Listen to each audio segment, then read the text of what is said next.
इसलिए अब काम तो हो गया है, क्योंकि मनुष्य का स्वभाव है, जब तक उसको कोई चीज मिलती नहीं तब तक वो चिल्लाता रहता है, उसके लिए लगातार संघर्ष करता रहता है, मांग करता रहता है। लेकिन जिस दिन उसका वो सपना पूरा हो जाता है उसके बाद उस काम की वैल्यू खत्म हो जाती है।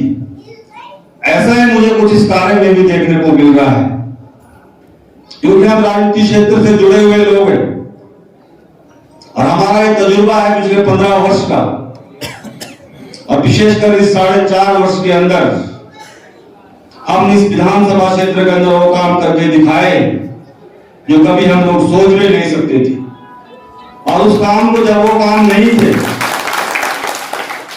उस वक्त लोग क्या क्या वादे हमसे करते थे, क्या क्या बातें करते थे, और जब वो काम हो जाता है तो उसके बाद उस काम का कीमत खत्म हो जाती है, उसकी कोई वैल्यू नहीं।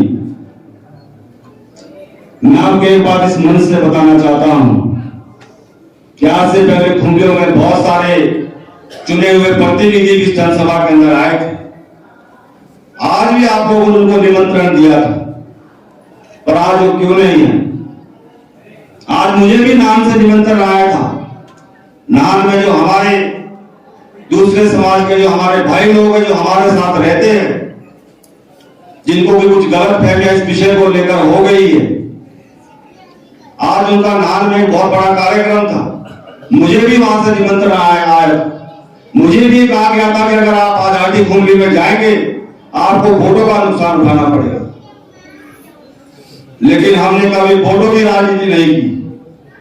हम जब से राजनीति में आए हैं हमने अपने क्षेत्र का विकास करने की चिंता करी है, और हमने 4.5 साल के अंदर वो करके दिखा दिया है, जिसमें करने के लिए हमारे बहुत सारे लोग कई बार नाराज भी हुए, मेरे खिलाफ नारेबाजी भी हुई, लेकिन हमने उसकी परवाह बगैर किए हुए हमने अपने क्षेत्र को विकास में आगे बढ़ाने का प्रयास किया। वही बात मैं इस मुद्दे को लेकर भी कहना चाहता हूं। पिछले 50 साल से हम लोग लड़ाई लड़ रहे हैं। हर व्यक्ति चाहता था कि ये क्षेत्र जनजातीय होना चाहिए। चिराई के अंदर लोग बड़े भारी डांगरे तलवारें लेकर आए, लोहिया पहनकर आए और नेताओं के लिए खरी खोटी सुनाने लगे। बड़े बड़े वहां पर भाषण दिए गए, बहुत सारे लोग आए, लेकिन जब से इस मुहिम में हमने आगे बढ़ाने का काम किया है उन लोगों के और सिल दिए गए हैं। एक शब्द भी इस मुद्दे पर कहने के लिए लोग कतरा रहे हैं। अगर आरजीआई में इसकी रजिस्ट्रेशन 13 अप्रैल को हमारे केंद्र के मंत्री माननीय अमित शाह जी ने करी है, माननीय जयराम ठाकुर जी ने करी है, उनका धन्यवाद करने में उनका मुंह क्यों सिला हुआ है? क्या ये हम सब लोगों की इच्छा नहीं थी? क्या हम सब गिरिपार के लोग नहीं चाहते हैं कि क्षेत्र को जनजातीय किया जाए? आज हम थोड़े से लोग रह गए। क्यों रह गए? जो लोग उन जनसभाओं में थे आज वो लोग कहां हैं? मैं पूछना चाहता हूं। मेरा केंद्रीय आरटी समिति से भी निवेदन है, इस मुद्दे को लेकर जिस प्रकार से मुहिम आप लोगों ने चलाई, आज वो मुहिम कहीं ना कहीं पिछड़ रही है। आप मात्र एक व्यक्ति को टारगेट करके क्यों लग रहे हैं? ये सिर्फ मेरा काम है, करवाने का काम मेरा है। अगर ये काम मेरा करवाने का है तो आप मुझे गारंटी दीजिए, मैं इस काम को कराने की आपको गारंटी देता हूं। क्योंकि हम लोग राजनीति क्षेत्र में हैं, हम लोग चाहते हैं कि हमारा भी फायदा हो। जो सरकार इस कार्य को करना चाह रही है उनकी जिम्मेदारी भी हमारे ऊपर है। वो लोग भी हमसे सवाल पूछते हैं कि आप लोग इस मुद्दे को लेकर लड़ाई तो लड़ रहे हैं, लगातार हमारे ऊपर दबाव बना रहे हैं, लेकिन हासिल राजनीति में क्या होगा? हर व्यक्ति इस बात की लड़ाई करते। आज भी हमारे बहुत सारे लोग कतराते हैं, यहाँ भी बहुत सारे लोग ऐसे बैठे होंगे जो चाहते तो है कि जनजातीय हमारा क्षेत्र हो जाए, लेकिन बलदेव तोमर को इसका श्रेय नहीं मिलना चाहिए, हम उसको वोट नहीं देना चाहते। आज भी बहुत सारे लोग इस जनसभा के अंदर भी बैठे होंगे, लेकिन मैं आज इस सिरगुल महाराज के नीचे खड़ा हूं, कसम खाकर यहां से चाह रहा हूं कि आपका ये मुद्दा करवा कर रहूंगा और जो भी कोई गलत नहीं आया हूं। मैं यहाँ पर इस क्षेत्र में राजनीति करने के लिए नहीं आया हूं। मेरे भाग्य में लिखा होगा तो मैं चुनाव जीतूंगा, और अगर भाग्य में नहीं लिखा होगा तो मैं सब लोग जो लगाना कॉपी मैं नहीं बन सकता। मैंने जब राजनीति शुरू करी मुझे मात्र 3600 वोट उस वक्त पड़े थे। यहाँ पर दूसरे विधानसभा क्षेत्र के भी लोग हैं, मैं उनसे क्षमा चाहता हूं, पर थोड़ी मुझे अपनी बात को यहाँ पर कहनी पड़ेगी। तब मुझे 3600 वोट पड़े थे और उसके बाद मैंने आज तक पीछे मुड़कर नहीं देखा और अपने क्षेत्र की सेवा करने का मैंने प्रयास किया है। 2007 में मुझे काम करने का मौका मिला, सरकार हमारी बनी, हमने तब भी बहुत सारे कार्य करने का प्रयास किया। उसके बाद मुझे आप सबके आशीर्वाद से विधायक बना। इस बार फिर मैं विधायक नहीं बना, लेकिन प्रदेश में माननीय जयराम ठाकुर जी की सरकार बनी और उस सरकार बनने के बाद आज शिलाई विधानसभा क्षेत्र उन विधानसभाओं के अंदर खड़ा है। यहाँ डॉक्टर अमित चंद जी कह रहे थे कि 2013 के सर्वे के अंदर शिलाई और रेणुका सबसे पिछड़ा हुआ क्षेत्र था, लेकिन आज आप सर्वे करा के देखिए शिलाई विधानसभा क्षेत्र उन 10 विधानसभा क्षेत्र के अंदर है जो आज हिमाचल प्रदेश आगे बढ़ती है। कुछ लोग यहाँ पर राजनीति करने के लिए आए, लगातार विधायक बनते आए, उनको बहुत बहुत बधाई हो, लगातार विधायक बने, उनको शुभकामनाएं। लेकिन हम अपने क्षेत्र की जनता का दर्द समझते हैं। इन लोगों ने जो मंच पर बैठे और जो आज हमारे बीच में नहीं, पिछले 50 साल से इस कार्य के लिए संघर्ष किया है, तो क्या उस संघर्ष को हम मात्र वोटों के अंदर तोड़कर रख दें? क्या हम सिर्फ वोटों की राजनीति करने के लिए इस समाज के अंदर आए? नहीं, अगर हम राजनीति के अंदर आए हैं तो अपने क्षेत्र का भला करने के लिए आए हैं। और मैं आज आपसे इस मंच से वादा करना चाहता हूं, हमने इस कार्य के लिए पहला कदम सफलता से हासिल कर लिया है। मैं इस मंच से धन्यवाद करना चाहता हूं माननीय जयराम ठाकुर जी, जिन्होंने हमारे आग्रह को स्वीकार किया और हमारे आग्रह को स्वीकार करने के बाद दिल्ली के अंदर हमारी लड़ाई को लड़ा और अमित शाह जी को मनमाया और पिछले 13 अप्रैल को आरजीआई में हमारी लाठी कम्युनिटी की रजिस्ट्रेशन हुई है, उसके लिए उनका बहुत बहुत धन्यवाद है। और आने वाला यहाँ पर हमारे रमेश जी ने यहाँ पर बात कही कि हमें इसकी तारीख चाहिए, हम आपको तारीख भी दे देंगे, समय भी दे देंगे, आप उसकी चिंता ना करिए। इस चुनाव विधानसभा चुनाव से पहले पहले आपका क्षेत्र जनजातीय घोषित करवा कर रहेंगे। इस बात का मैं आपको कहना चाहता हूं।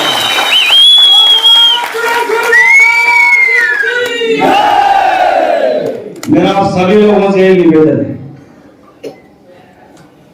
कि कम से कम हमको ईश्वर से तो डरना चाहिए। हम जिस समाज के अंदर रहते हैं, हमारी भूमि देवी देवताओं की भूमि है और हम देवी देवताओं को मानते भी हैं, उनका आदर भी करते हैं। कम से कम हमको उनका सम्मान करना चाहिए। बहुत सारे लोगों ने देवी देवताओं की कसमें खाकर बहुत सारे बातें की है, लेकिन आज लोग अपने स्वार्थ के लिए कहीं ना कहीं राजनीति में जो है दाएं बाएं जाने का प्रयास करते हैं। मैं आपको फिर इस बार कहना चाहता हूं कि 3 महीने के अंदर विधानसभा के चुनाव होने हैं। अगर हम जनजातीय घोषित नहीं करवाएंगे तो आपको मुझे वोट देने का कोई अधिकार नहीं है। लेकिन जो लोग आज घर में बैठे, जो लोग आज यहाँ तक आने में कतरा रहे हैं, मैं इसी पंचायत की भी बात करता हूं। यहाँ पर भी बहुत सारे लोग ऐसे हैं जो अपने घरों में बैठे हैं, क्योंकि आज सिर्फ यहाँ पर बलदेव तोमर आ रहा है, बाकी नेता कोई नहीं आ रहे हैं, इसलिए उन्होंने आने की हिम्मत भी नहीं करी और यहाँ से चले गए। क्यों? आपके बच्चों को उसका लाभ नहीं मिलेगा? क्या आप लोग उसका आर्थिक जो लाभ मिलेगा वो नहीं लेंगे? क्या जब आप लोगों के एसटी के सर्टिफिकेट बनेंगे तो क्या आप उस वक्त मना करेंगे? लाभ लेने के लिए आप लोग सबसे पहले लाइनों में खड़े रहेंगे, लेकिन उसका कर्ज उतारने के लिए आप लोग बिल्कुल भी खड़े रहेंगे। मेरा आप सब लोगों से निवेदन है कि हम राजनीति के अंदर, हमारा अंतिम कार्य राजनीति के अंदर ये रहेगा, इस कार्य को करवाकर हम दम लेंगे। उसके बाद फैसला आप लोगों के हाथ में है कि जनता ने जो करना होगा हम सब माध्यम से कबूल करेंगे।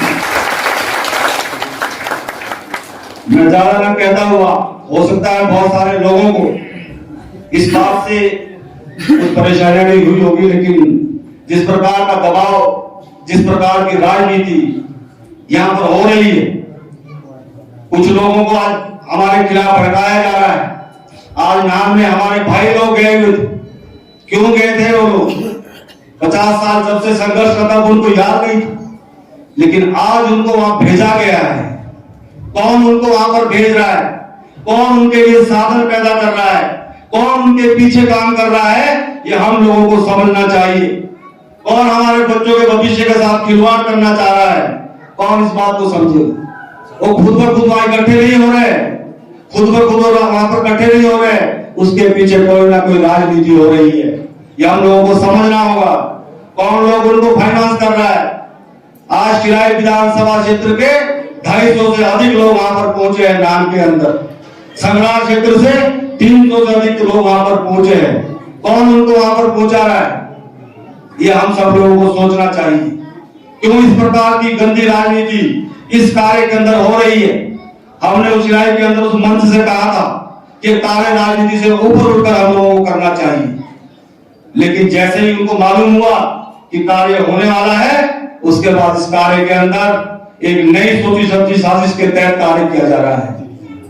मैं इस मंच से कहना चाहता हूं, जो हमारे दलित समाज के भाई लोग हैं, जो हमारे भाई लोग हैं, उनसे हमारा कितना बड़ा रिश्ता है। हम लोग एक गांव के अंदर रहते, एक परिवार की तरह रहते हैं। हमारा सुख दुख सबका साथ होता है, हमारे शादी ब्याह सबके साथ होते हैं। कौन सा ऐसा गांव है जहां हम लोग इकट्ठे काम नहीं करते? तो आज ये दूरियां किस बात की? आज ये क्यों समाज को बांटने का काम किया जा रहा है? कौन समाज को बांटने का काम कर रहा है? इस बात को हम सब लोगों को समझना चाहिए। मेरा उन सभी भाई लोगों से भी निवेदन है कि उनकी हितों की रक्षा भी हम लोग करेंगे। हम लोग उनके साथ खड़े हैं। उनको अगर लगता है किसी विषय को लेकर, किसी भी बात को लेकर कि जनजातीय होने से उनके अधिकारों का हनन होगा, हम लोग उनके साथ। भाई शिवचंद जी, आपने यहाँ पर बहुत सारी बातें की, मैं आपका धन्यवाद करता हूँ, और जो और लोग आपके साथ यहाँ पर उन सबका ही मैं धन्यवाद करता हूँ। और आपके माध्यम से मैं उन सभी लोगों को कहना भी चाहता हूँ कि हमारे साथ बैठकर बात करें, हम उनके साथ बैठकर बात करेंगे। या आपके अधिकारों का कहां पालन हो रहा है?